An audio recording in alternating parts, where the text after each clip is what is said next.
It feels beyond amazing to open up the Piasetzna again. If you can open up to page 32. 32. We're about to start HY'D Gimel right now. And I know we haven't learned from inside this Sefer, good morning, brother.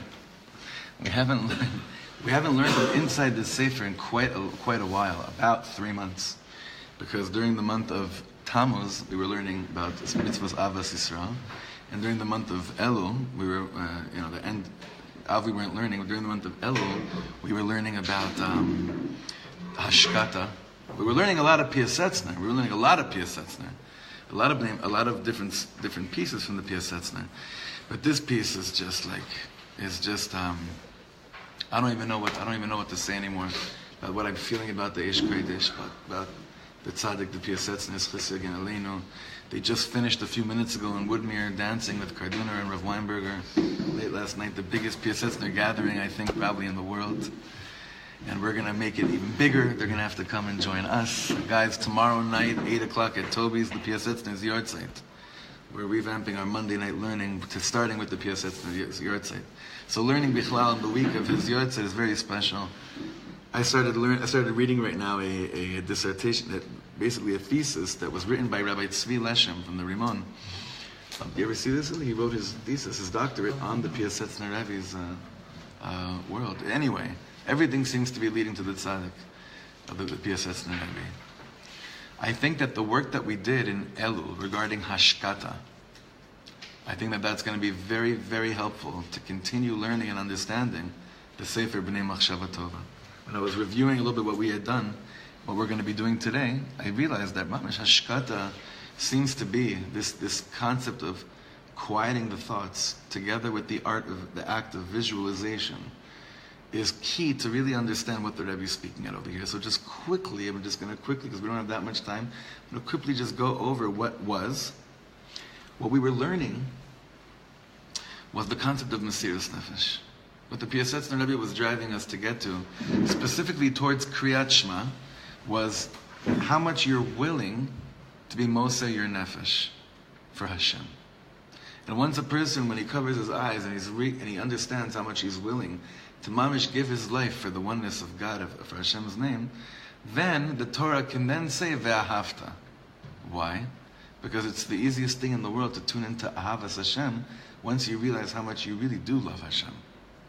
So from the outside, if I don't realize how much I'm willing to give my life for HaKadosh Baruch Hu, and then the Torah says Ve'ahavta, I look at it like this: go and love God. This is a commandment to go do it. And then I have that whole problem with understanding how can I be commanded to love something. But when the arousal of Mesirut Nefesh, of how much I'm willing to give my soul for HaKadosh Baruch Hu, is very clear to me, then saying Ve'ahavta means nothing. Meaning, it means everything, but it's like nothing. Yeah. Ve'ahavta could mean simply, this is what's going to happen. Or this is what's happening right now. Yeah. Very good. Yeah. It's like, do you want to understand what you're feeling right now? Ve'ahavta, just like you're loving. You just didn't know that's what it is, you know? It's like the moment you realize you're in love, oh, that's what it is. Right? That's what it is. Anyway, sorry, let me just help this over here. All right, great. So, we were discussing that the soul needs to be nourished in this world. How does a soul nourished in this world? We're realizing how much Mesiras Nefesh it's willing to undergo. That's the soul's fulfillment in this world. Not how spiritual do you feel necessarily, but how much you're willing to have Mesiras Nefesh for Hashem. That is how the soul is fulfilled. We know how the body is fulfilled, but the soul's fulfillment in this world is based upon how much it realizes it's ready to mamish give its life for Hashem, or whatever level of Mesiras Nefesh it is. For many of you, for some of us, I don't know right now, this is Mesiras Nefesh, this extra few minutes, or having to listen to my voice continuously. It could be Mesiras Nefesh for some people. It's okay. For me too, it's Mesiras Nefesh. But for my children, it's definitely Mesiras Nefesh. But to the extent of the Mesiras Nefesh that I'm aware of, that's how much my soul is nourished and fulfilled. Now, what else did the Piasetzna Rebbe tell us to do in order to be attuned with the concept of how much Mesiras Nefesh we had. There was two harsh visualizations that he already led us through in the past. It's just like months ago already. One was visualizing your own death. Your own funeral. Yeah, your own funeral. And hearing your children screaming and crying, and you have nothing you could do at that moment. That was one of the most intense classes we had. What was another one? To imagine yourself going into a furnace, right? Going to the furnace. You remember this? So the Rebbe has already. No, what's crazy is that I actually found out when the Sefer was written. We were discussing this for a long time. The Sefer was written before the war. This meaning I think it was 1928. And not that things were peachy and everything was already, 1928, you're in Poland, 1928, everything was just, what were they talking about? It was still, you could smell the anti-Semitism everywhere. It's just, people maybe didn't speak about it as loud as they did in your face in when did it really go nuts? 38. No, but even before that, Right, 38 was when it was like, oh my God, right? But 33, 34, like we were learning in the Rav Kook Shir, in 33 reports are coming back to Yerushalayim about what the Germans are planning on doing.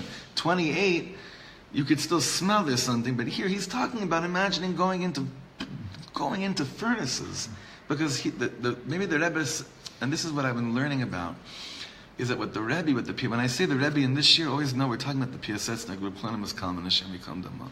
What the Rabbi was very aware of was the descent of Chassidus, of where it was in the time of the Baal Shem Tov in terms of a Chassid's Mesiras Nefesh, and what was happening already at the turn of the 20th century, and how far it was from what probably was originally the plan in the beginning. And the Rebbe addresses this all the time. And maybe one of the reasons why he's discussing these visualizations and the need that you have to be in tune with how much Mesiras Nefesh you have is because maybe things were just, no one felt a need to be in touch with their Mesiras Nefesh. Simple. And guess what? We're the same situation. Are we in tune with how much Mesiras Nefesh we have to have for the Torah, for Hashem, for Yiddishkeit? Or only when your child's 15 and you catch them smoking on Shabbos for the first time. Chas v'shalom. So we do this way before. The Rebbe is saying, I'm not waiting until Germans are going to throw us into furnaces. So you realize how much Mesiras Nefesh you have. The point of the Chevra, of the Bnei Machshava Tova, of the Chevraya Kadisha is to motivate each other to realize that inyan of Mesiras Nefesh is already chai b'kayam within each and every one of us. And the Rebbe describes the nourishment of the neshama, of the soul. That's when you feel less empty and lost in this world. All right? So that's a brief recap of what we did, how we ended off the last few shiurim a few months ago. Now we don't have that much time today because the women's shiur is at 9:30. But we'll do it. We'll just start it, Bezrat Hashem. And we're going full on Piasetzna now till Hanukkah, like we've never done before. Okay, I'm just putting it out there. This is where it's at. Tom, you give the. Okay, let's go. Ot Yud Gimel, page 32. Okay, I want the learning to be for the Refuah Shlema of Yosefa Bas Chayalea. What's Jack's father's name? Shmuel ben Meir ben Esther, Uriah Chaim ben Miriam, Reuven Eitan ben Chava Brina. V'zeu tachlis, the Chevraya Kedosha Shelanu. The Rebbe says now, remember he's gathering together a Chevra. He's saying, so this is the purpose of why we're coming together. Shetitapech ata leish haruach v'amachshava. That you literally become. Sorry, 1 second. My bad. Not that. Page 36. That we did already. Yeah. Sorry, page 36. My mistake. Ot Tetvav. You'll see why I got mixed up, because he starts off the same exact way. Page 36. Ot Tetvav. Nimtza shezosi tachliseinu v'tachlis chevraseinu. It seems, so we see that this is the tachlis, this is the our tachlis, and the tachlis of our chavura. And if you look at the page before, on the bottom of page 35, you see v'zosi mesiras nefesh v'kriyat shema. He's saying, This is what we're driving, this is what we're striving towards regarding the Mesirus Nefesh a Yid has to have during Kriyat Shema. So he says over here in Ot Vav, which seems that this is the Tachlis of, and our Tachlis of our Chavra, L'shachlel et HaMachshava. Keeps on going back to this word, Shichlul. In Hebrew, what does Shichlul mean? The development. Zikuch is refining.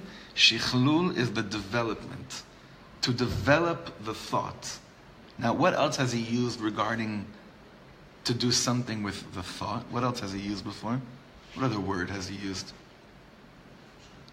Lechazek et HaMachshava. He's also talked about strengthening the Machshava as well. He's talking about developing the Machshava, development, thought development. L'shachlel et HaMachshava, u'lehotzi'ah, to have it emerge, u'leharchiva, widen it, u'lechoska, and to strengthen it. He's using all the words in here. He's really bringing us to a place of refinement of mindfulness. What all the new Guru-lach today, all the Rebbe-lach and the mindfulness world are talking about, he's talking about this as clear as he can. He writes here, Lo gilui hamachshava levad hu zot, not just the revelation of what you're thinking about is what we're speaking about. Rak gam gilui hanefesh hi. He's saying what we want to reveal is what your soul is all about. So what should be one of the questions on what the Rebbe is saying? Then why are you talking about thoughts? If you want to reveal the soul, what should we be referring to all the time? Now, if you want to reveal the soul, right? Then what avenue would you usually think that a person should try to go through? To your heart. Yeah. And what has he been talking about the whole time? Machshava, machshava, machshava, machshava. Why is that? Blocks your heart. Mamish. The thoughts cluster up anything that's actually really happening over here. So he could say, okay, connect to your heart, but what does that mean if you have no idea how to empower, purify, refine, and strengthen the world of thought? It doesn't mean anything. It's nice words, but that's not really there. It doesn't really do anything with it. And the Rebbe is saying, we know you're going to be thinking all day long. We know you're going to be lost in your thought. Just think about how excited we were to open this Sefer 15 minutes ago, and how many foreign thoughts have come into our thoughts, into our mind, in the last 15 minutes. Crazy. He's saying that's the art of being aware, of checking in, of just understanding and observing that, like, what was Hashkata all about? What was the first shlav of Hashkata? Habata, which meant to observe your thoughts. Don't do anything with it yet. Just see how it messes with you. Right? That's the first step. That's why I'm mamish blown away how Hashkata was so perfect time what we were doing. So he's saying over here, Velo gilui hamachshava levad hu zos, rak gam gilui hanefesh. What we're really doing is revealing the neshama. We're revealing the soul. It might be the lower level of the soul, like nefesh is the lowest level of the soul, right? There's nefesh, ruach, neshama, chaya, yechida. Nefesh is the lowest level of the soul, which I had a very interesting encounter with nefesh last week. Aspect of nefesh.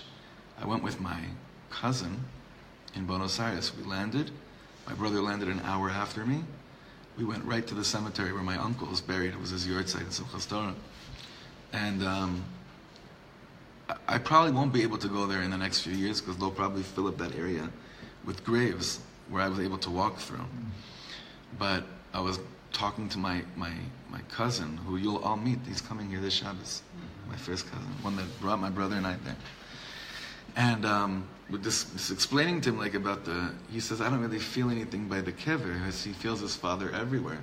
I said, for sure, that's it. He said, the only reason why we're giving any chashivut, any importance to the connection of the soul by the kever, is because the lowest level of soul, which is nefesh, is always hovers over the physical body, even after he died, even after a person dies. What about decomposition? Is it still there then, after they decompose? I haven't checked. I haven't, and these are things that we don't even. This is the stuff that we never even get into, because I would like to believe that everyone's amach kulam tzadikim. There's no decomposition. You know what I mean? Like, we don't even go there. But in terms of the body, I guess the bones are always there after a body decomposes. Correct? Even if it starts to rot a little bit, there's some physical element that's always there, that always hovers over the body, the lowest level of neshama, which is nefesh. That's always there. It's amazing. You got to travel like 20 hours to Argentina to feel that, that awareness. But it's good hachana for those of us that are going on our trip in a few weeks. Hint, hint to all those who haven't booked their tickets yet. This nefesh concept is always there. The nefesh is always there. So he says here, we're trying to do gilui hanefesh, the revelation of the nefesh. Gilui, look at the end of the third line. I found these words to be very powerful. Gilui v'shlitata al haguf. To reveal it, the soul, and to have it sholet, to have it control the body, as opposed to how we usually live, which is the body literally governs over the soul. Now, interestingly enough, is machshava part of the body? What do you think, Avi? Yeah, it's based on your feelings. If you're nervous, if you're happy, if you're sad.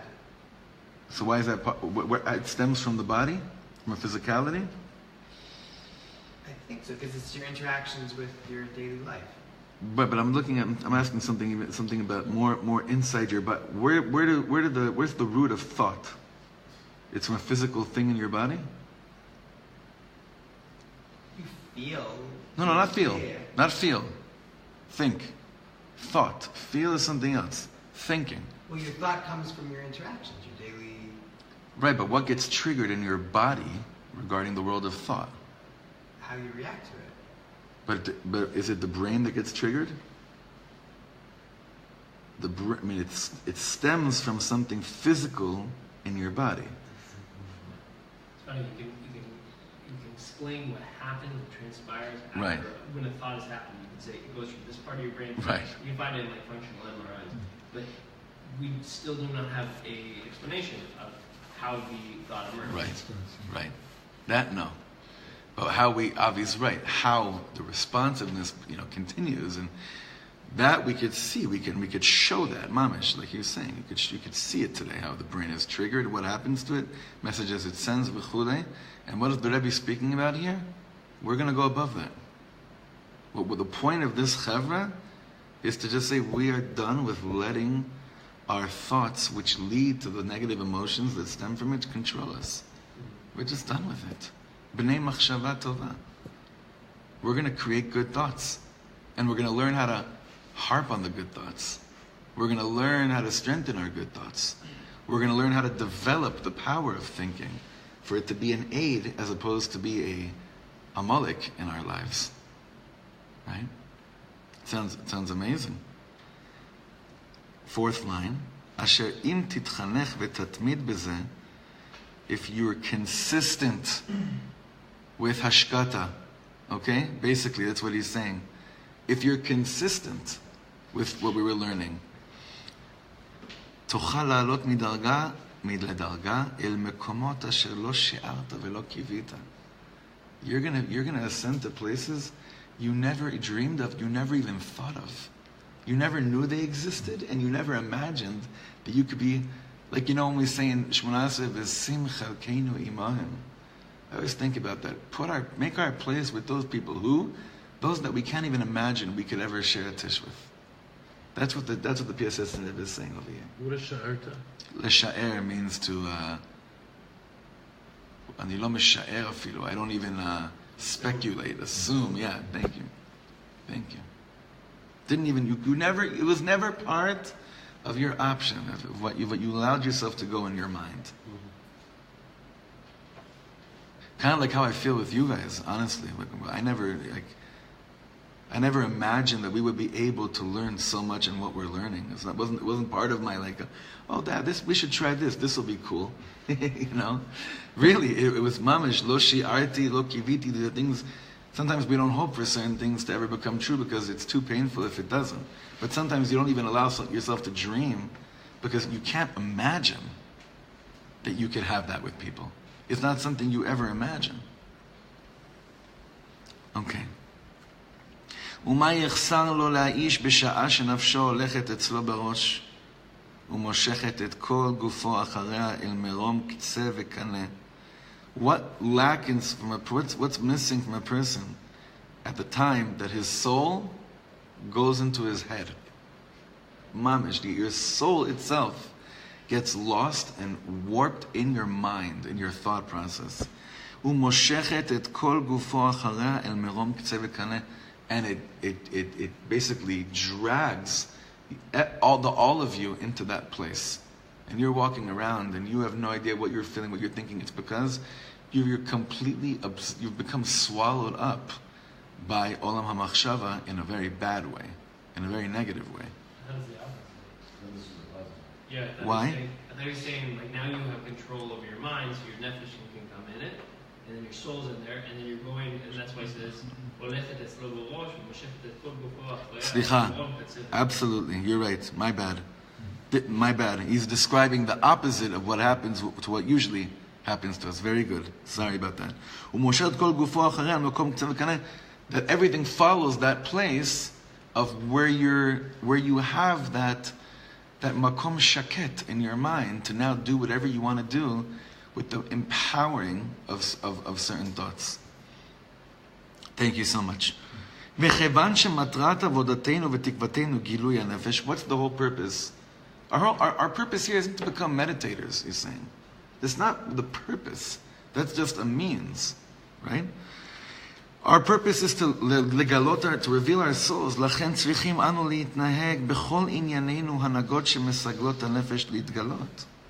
So therefore, you have to look at your behavior in all areas and aspects in life.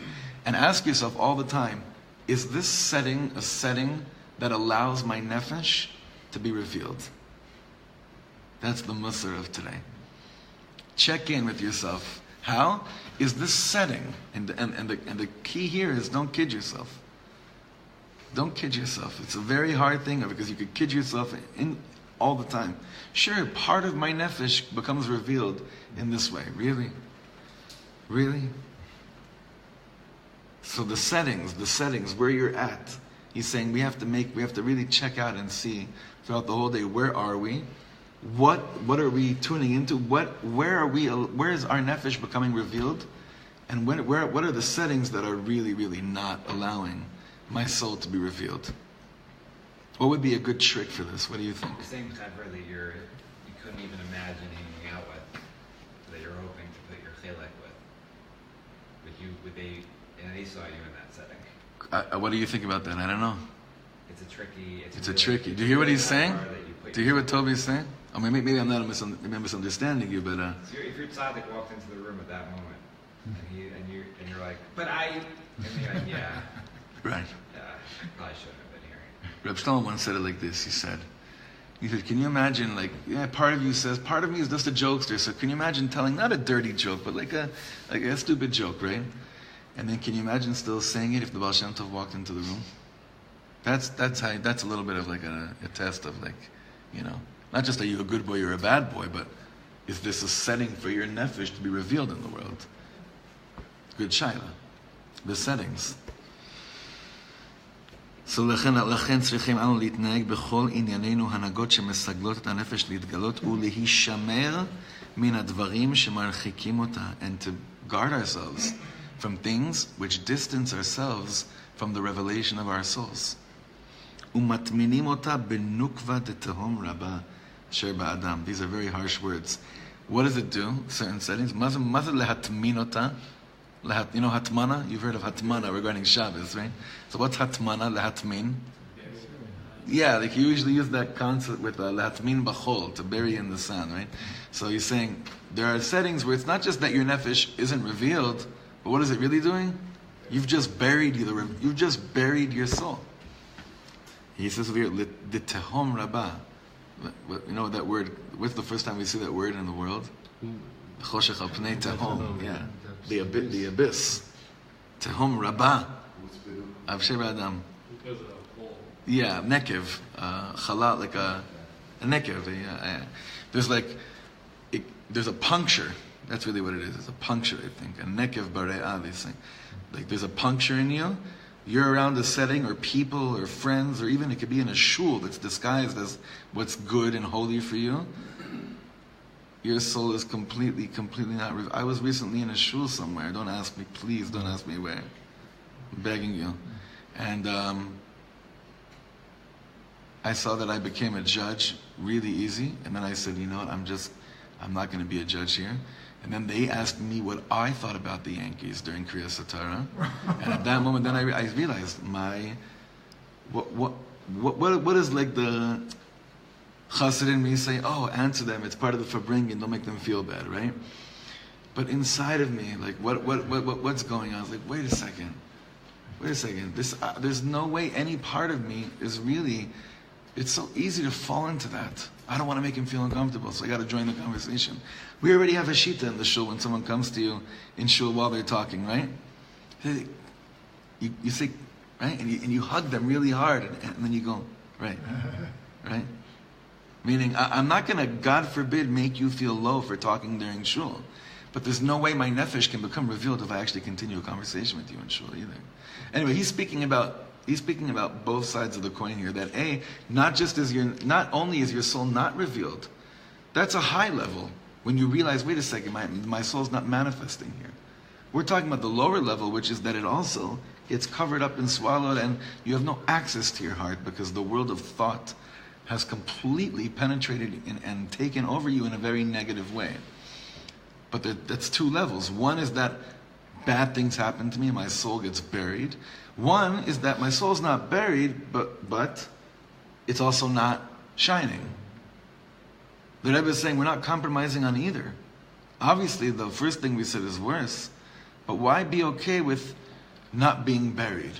How about why be okay with just not being buried? Like, why not be okay with when your soul is not being revealed to yourself? Well, it goes back to the beginning that in the king's palace, you want to be in right. the front row. You want to be right there. Very good. You want to be We're surrounded by... it's good. It's a long time ago we learned that. We're surrounded by a world that says, you're being purist and idealist. Right. Come on, let's talk real. Let's talk real. This is, we have a minute, so I don't want to get into this really, but in the first piece of this chabura can't have an air of exclusivity. How do you balance this? Because the world is not filled with idealists. So anybody who hears this learning and sees it's a good question. It's a good question. He says in the beginning, it's not exclusionary, but it is selective. It's not everybody. There's a list of qualifications. It's not, but I think that, he's clear, but yet we would still never kick someone out. So what is the balance? So I think that he believes in the power of a chevra being loyal and faithful to what they're learning, that it'll sift through, that a person won't, at a certain point, that lethargic or cynical voice, it'll just die out. Either it'll die on the person, or the person will say, this is just not for me. Well, it's enough that, you were speaking about this a few weeks ago, it's enough that you have strength when you see other people who are working on the same ideals and they're not honest about it and they're trying to be authentic all the time. But when you go out and you see something that's not authentic, you come back here and you're like, thank God I have a safe space here and so I can really develop. The question, I take your question to another state, because the chabura is one thing, when people strengthens you in your teva.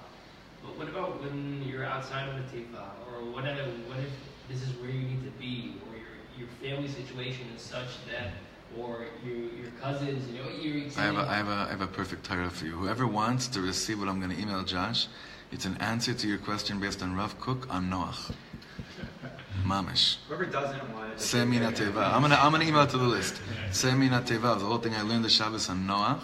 It's in English. Rav Kook explains. So how? Okay, you go into the teva, the chabura, right? Okay, but Semi Nateva. Well, you got to test the waters. You send the dove. You see what's going on. How do you send the dove? How do you check to see if the land is dry or not? Rav Kook basically explains how Noach's whole relationship to the world post the flood is the way for any spiritual seeker to relate to the world after their enlightenment, which I think is perfect for what we're trying to figure out. How do you step out of the shul after learning the Piasetzna, right? All right, I'll send it out. Yishar koach, everyone.